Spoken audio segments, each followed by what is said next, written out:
Hello guys, most welcome. हम कर रहे हैं फाइनेंशियल अकाउंटिंग और फाइनेंशियल अकाउंटिंग के अंदर हमारा चैप्टर चल रहा है ब्रांच अकाउंटिंग। ब्रांच अकाउंटिंग का आज का लेक्चर नंबर 7 है, यानी कि 6 लेक्चर्स हम पहले से ही कर चुके हैं। तो आगे बढ़ने से पहले हम एक बार देखते हैं कि अभी हम इस चैप्टर में कहां पर हैं। तो देखिए, टाइप्स ऑफ जो ब्रांचेस था ना, वहीं से हमारी अकाउंटिंग स्टार्ट हुई थी। थोड़ा फास्ट लिखूंगा तो हो सकता है हैंडराइटिंग सही नहीं आए, आप एडजस्ट कर लेना, ठीक है। और यहां पर हमने सबसे फर्स्ट टाइप जो देखा था वो देखा था डोमेस्टिक या डोमेस्टिक ब्रांचेस। ओके, अब डोमेस्टिक ब्रांचेस जो थी वो दो तरह की थी। एक थी डिपेंडेंट ब्रांच या कंट्रोल ब्रांच बोलते थे हम, डिपेंडेंट ब्रांच, और एक इसको कंट्रोल ब्रांच भी बोल सकते हैं। और एक थी independent branches, independent branch. Okay, ये बहुत इंपॉर्टेंट है आज के लेक्चर के लिए, ठीक है। फिर उसके बाद एक और टाइप था, वो था फॉरेन ब्रांचेस, ठीक है। अब देखिए, डोमेस्टिक ब्रांचेस हमने स्टार्ट किया था, फॉरेन ब्रांचेस तक हम अभी गए नहीं है। डोमेस्टिक ब्रांचेस के अंदर हमने ये कर लिया, क्या कर लिया, डिपेंडेंट या कंट्रोल ब्रांच को पूरा कर लिया। इसके 4 मेथड थे, आपको पता है ना। सबसे पहला था ब्रांच अकाउंट मेथड, याद है। फिर सेकंड नंबर था स्टॉक एंड डेटर मेथड। मैं पूरे यहां फटाफट लिखूंगा क्योंकि ये जो मैं लिखा रहा हूं ये मैं ऑलरेडी करवा चुका हूं, स्टॉक एंड डेटर मेथड, ठीक है। फिर था हमारा third number memorandum trading and PNL account method, ठीक है। ओके, और फोर्थ नंबर था हमारा distinction between wholesale and retail method, ठीक है। ये मैं लिखवा चुका हूं इसलिए फटाफट मैंने बस आपको बताने के लिए। तो ये सारा हो गया, यानी कि डिपेंडेंट कंट्रोल ब्रांच को हमने पूरा कंप्लीट कर लिया है। अब किसकी बारी आती है? अब आती है हमारे बी नंबर की, जो कि डोमेस्टिक ब्रांच ही होती है, लेकिन ये है इंडिपेंडेंट ब्रांच। आज के लेक्चर में हम इंडिपेंडेंट ब्रांच कंप्लीट कर लेंगे, उसके बाद नेक्स्ट लेक्चर में सीखेंगे फॉरेन ब्रांच की अकाउंटिंग। ओके, अब देखो, ये डिपेंडेंट ब्रांच है और ये इंडिपेंडेंट ब्रांच है। डिपेंडेंट ब्रांच के बारे में आप सब जानते हैं, पूरी की पूरी डिपेंड करती है हेड ऑफिस पर। हेड ऑफिस ही गुड सेंड करेगी डिपेंडेंट ब्रांच को, कंट्रोल ब्रांच को। उस ब्रांच का काम है ओनली उस गुड्स को बेचना, और उसके बाद जो पैसे आते हैं वो हेड ऑफिस को भेज देना। ब्रांच के सारे खर्चों का पेमेंट हेड ऑफिस करती थी। तो ये होती थी हमारी डिपेंडेंट ब्रांच। बट हम जो आज अकाउंटिंग सीख रहे हैं इंडिपेंडेंट ब्रांच की। बट इंडिपेंडेंट ब्रांच भैया नाम से ही पता चल रहा है, देखो क्या है, इंडिपेंडेंट है। किससे इंडिपेंडेंट है? फ्रॉम हेड ऑफिस, ठीक है। हेड ऑफिस से क्या है, ये इंडिपेंडेंट है, बिल्कुल। इसका मतलब यहां पर क्या होगा, जैसे ये हेड ऑफिस है, ठीक है, और ये इसकी ब्रांच है, लेकिन ये इंडिपेंडेंट ब्रांच है। ये हेड ऑफिस क्या करेगी, इस गुड्स को सेंड करेगी branch, good send to branch, ठीक है। वो तो डिपेंडेंट में भी होता था, बट यहां अच्छी बात यह है कि गुड्स रिसीव होने के बाद में, यहां पर गुड्स रिसीव होने के बाद में ब्रांच जो है इस गुड्स को कैश में बेच सकती है, बिना हेड ऑफिस की परमिशन के क्रेडिट सेल कर सकती है। इसके अलावा कैश सेल करने से और क्रेडिट सेल्स करने से जितना भी पैसा आएगा, जो भी कैश रिसीव होगा, चाहे डेटर से हो रहा है चाहे कैश सेल करने से हो रहा है, जो भी कैश रिसीव होगा, मान लेते हैं 10 लाख रुपए रिसीव हो गए, उसमें से अपने ब्रांच के जितने भी एक्सपेंसेस हैं, ब्रांच के जितने भी खर्चे हैं, ब्रांच का रेंट हो गया, ब्रांच के मैनेजर की सैलरी होगी, ब्रांच के जो भी खर्चे हैं, उन सब ब्रांच एक्सपेंसेस को लेस कर देंगे। मान लेते हैं 6 लाख रुपए के खर्चे हो गए, अब कितने बच गए, 4 लाख रुपए। ये 4 लाख रुपए हेड ऑफिस को भेज देंगे। इसकी जगह अगर डिपेंडेंट या कंट्रोल ब्रांच होती, फर्स्ट नंबर वाली जो 4 मेथड हमने किए थे, तो ऐसा नहीं होता। जो भी पैसा आता था वो सीधा हेड ऑफिस को भेज दिया जाता था, ब्रांच के खर्चों का पेमेंट हेड ऑफिस करती थी। बट यहां पूरा इंडिपेंडेंट ब्रांच है। ये ब्रांच जो है हेड ऑफिस से गुड्स रिसीव कर सकती है, खुद जाके मार्केट से गुड्स परचेज भी कर सकती है, कैश सेल कर सकती है, क्रेडिट सेल कर सकती है, सारा पैसा अपने पास रखेगी। उसमें से ब्रांच अपने सारे एक्सपेंसेस का जो भी पेमेंट करना है वो ब्रांच खुद करेगी, हेड ऑफिस नहीं करेगी। एंड फिर जो बचा हुआ पैसा है वो हेड ऑफिस को भेज देगी। अच्छा, कभी इमरजेंसी फंड की जरूरत पड़ गई तो हेड ऑफिस से पैसा मांग भी सकती है। और इससे भी बेस्ट बात, यहां पर ये जो ब्रांच है ये अकाउंटिंग भी करेगी। यस, हेड ऑफिस जो है ना वो तो अपनी अकाउंटिंग करेगी, लेकिन अभी तक हम क्या कर रहे थे, ब्रांच की अकाउंटिंग हेड ऑफिस की बुक्स में कर रहे थे। अभी ऐसा नहीं है। ये जो हमारी ब्रांच है जिसको हम इंडिपेंडेंट ब्रांच बोल रहे हैं, ये जर्नल एंट्री भी करेगी अपनी बुक्स के अंदर, ये लेजर भी करेगी, ये ट्रायल बैलेंस भी बनाएगी। ब्रांच खुद प्रिपेयर करेगी, यानी कि अकाउंटेंट को बिठाएगी, उस अकाउंटेंट को सैलरी देगी, कंप्यूटर सेटअप करेगी, पूरा टैली सॉफ्टवेयर को यूज करेगी। तो journal entry, ledger, trial balance, final account, जिसमें आपका ट्रेडिंग पीएनएल, बैलेंस शीट पूरा प्रिपेयर करके पता करेगी कि मुझे कितना प्रॉफिट हुआ है, कितना लॉस हुआ है। जबकि इससे पहले जो डिपेंडेंट या कंट्रोल ब्रांच होती थी उसमें है जो ब्रांच है अपना कोई अकाउंटिंग नहीं करती थी, इसकी सारी अकाउंटिंग हेड ऑफिस करती थी 4 मेथड लगा करके। बट यहां पर हेड ऑफिस अकाउंटिंग नहीं करेगी, ब्रांच खुद अकाउंटिंग करेगी। जनरल एंट्री, लेजर यानी कि डेटा को रिकॉर्ड करेगी, क्लासिफाई करेगी, समराइज करेगी, और फाइनल अकाउंट यानी कि ट्रेडिंग पीएनएल, बैलेंस शीट बना करके कंपनी अपना प्रॉफिट या लॉस एंड फाइनेंशियल पोजीशन भी पता करेगी ये ब्रांच। और उसके बाद उस हेड ऑफिस को बताएगी कि देखो हमारी इस ब्रांच में इतना प्रॉफिट हुआ। तो हो गई ना इंडिपेंडेंट ब्रांच। हेड ऑफिस का ज्यादा यहां कंट्रोल नहीं है, यानी कि बहुत सारे डिसीजन ब्रांच मैनेजर खुद ले सकता है। ओके जी, समझ में आया? आइए अब हम आगे बढ़ते हैं कि ये जो ब्रांच है, अच्छा एक बहुत इंपॉर्टेंट ब्रांच पॉइंट है जो जनरल एंट्री के लिए इंपॉर्टेंट है, यहां पैरेलल चलेगा। इस ब्रांच की ये खुद भी अकाउंटिंग करेगी और हेड ऑफिस भी अकाउंटिंग करेगा। हेड ऑफिस भी बोलेगा ना कितने रुपए का गुड्स भेजा है मैंने, कितने रुपए मिल गए हैं, है ना, क्या मैंने कोई पेमेंट किया है या कोई एसेट भेजी है। तो हेड ऑफिस जो है वो भी इस ब्रांच की अपनी बुक्स में अकाउंटिंग करेगी। अच्छा एक चीज और, हेड ऑफिस के लिए जो ब्रांच है ना, हेड ऑफिस जो है अपनी बुक्स के अंदर ब्रांच को ट्रीट करेगी एज अ डेटर, और ब्रांच अपनी बुक्स के अंदर हेड ऑफिस को ट्रीट करेगी एज अ क्रेडिटर। ऐसा क्यों? क्योंकि हेड ऑफिस बोल रही है मैंने इसको गुड सेंड किया है तो मेरे लिए एक डेटर है, इससे पैसे लेने हैं मुझे। और ब्रांच क्या करेगी, उस कैश सेल करेगी, जो भी पैसा आएगा खर्चे काटेगी, बाद में उसको पेमेंट करेगी।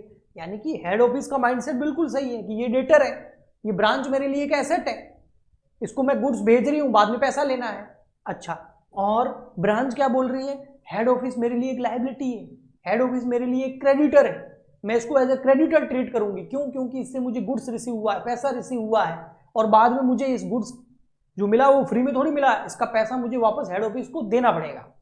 तो हेड ऑफिस ब्रांच को, हेड ऑफिस वापस सुन लो, हेड ऑफिस अपनी बुक्स के अंदर, हेड ऑफिस अपनी बुक्स के अंदर ब्रांच को एज अ डेटर, एसेट की तरह ट्रीट करेगी, जबकि ब्रांच अपनी बुक्स के अंदर हेड ऑफिस को as a creditor, as a liability treat करेगी। डेटर एसेट होती है, क्रेडिटर लायबिलिटी होती है, और एसेट और लायबिलिटी का मॉडर्न रूल तो आपको पता ही है।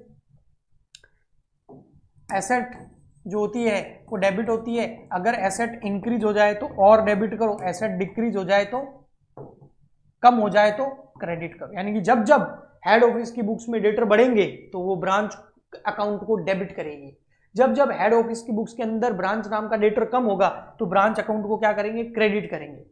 ऐसे कैसे लायबिलिटी का रूल भी होता है, जो ब्रांच यूज करेगी अपनी बुक्स के अंदर लायबिलिटी क्रेडिट होती है, जब जब लायबिलिटी इंक्रीज होगी डेबिट करो, सॉरी क्रेडिट करो, एंड जब जब लायबिलिटी डिक्रीज होगी डेबिट करो। तो इस केस के अंदर हेड ब्रांच अपनी बुक्स के अंदर, ब्रांच अपनी बुक्स के अंदर हेड ऑफिस को as a creditor, as a liability treat करेगी। तो हेड ऑफिस का अकाउंट जब भी लायबिलिटी इंक्रीज होगी, क्रेडिटर इंक्रीज होगा तो क्रेडिट किया जाएगा हेड ऑफिस का अकाउंट, और जब भी क्रेडिटर कम होंगे, लायबिलिटी कम होगी तो हेड ऑफिस के अकाउंट को डेबिट किया जाएगा। और इसी बेसिस पर आपके सामने ये रही, देखो जादू से ये रही जनरल एंट्रीज। हो गए? अब यहां पर दोनों पे क्या इफेक्ट पड़ता है, दोनों चीजें हैं यहां पर, ठीक है, दोनों का इफेक्ट बता रहा हूं मैं आपको, देखना।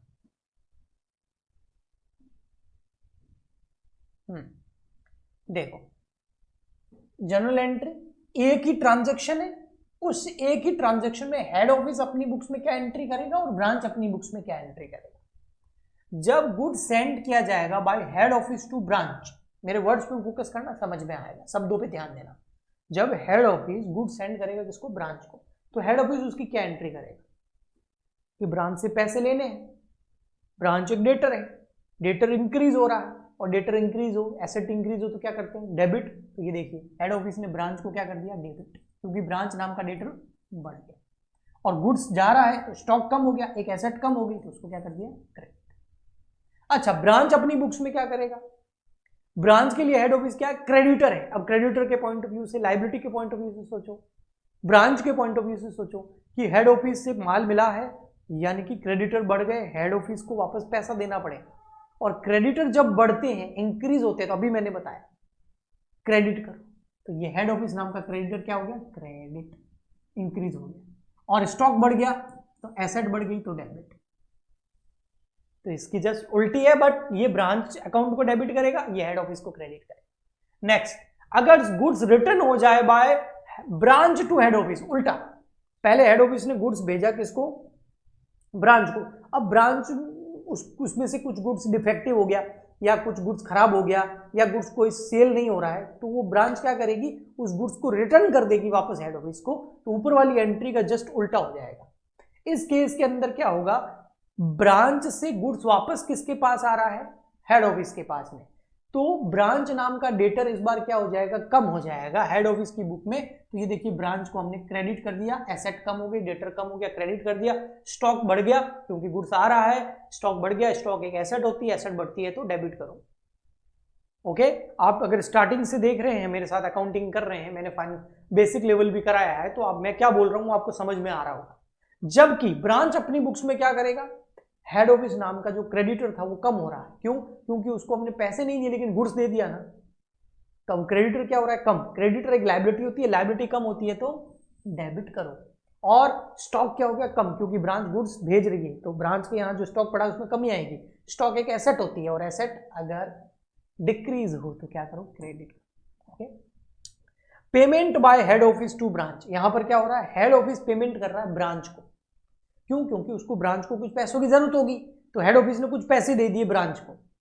तो इस केस के अंदर जो ब्रांच अकाउंट है वो डेबिट होगा, क्योंकि डेटर बढ़ रहा है और टू बैंक पैसे जा रहे हैं। इस केस के अंदर मतलब ब्रांच की बुक्स के अंदर हेड ऑफिस से पैसा मिल रहा है, तो हेड ऑफिस की लायबिलिटी बढ़ रही है, हेड ऑफिस को हमें वापस देना पड़ेगा, तो क्रेडिटर बढ़ गए, क्रेडिटर बढ़ते हैं तो क्रेडिट करो, और पैसा आ रहा तो bank account debit.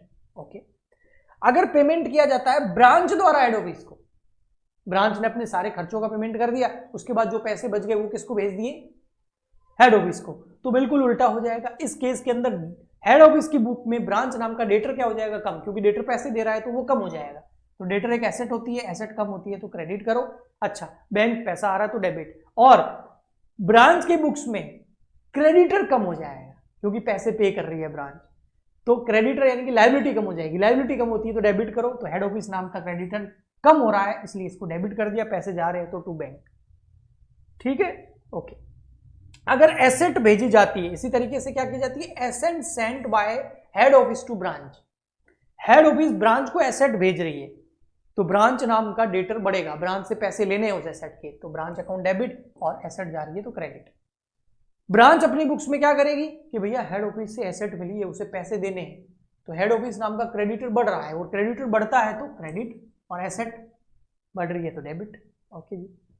Branch expense paid by head office, branch के खर्चे हैं, लेकिन मान लेते हैं किसी वजह से ब्रांच के पास पैसे नहीं थे, उसने पूरे हेड ऑफिस को भेज दिए, बाद में कुछ खर्चा हो गया, तो ब्रांच के खर्चों का पेमेंट हेड ऑफिस कर भी सकती है। अगर ब्रांच के खर्चों का पेमेंट हेड ऑफिस करती है तो ब्रांच से वो पैसे लेने हैं, तो ब्रांच नाम का debtor debit to bank, and branch entry क्या करेगी, खर्चा है इसलिए एक्सपेंडिचर अकाउंट डेबिट, और टू हेड ऑफिस, क्यों, क्योंकि हेड ऑफिस नाम का क्रेडिटर बढ़ गया, उससे पैसे मिले हैं खर्चों का पेमेंट करने के लिए।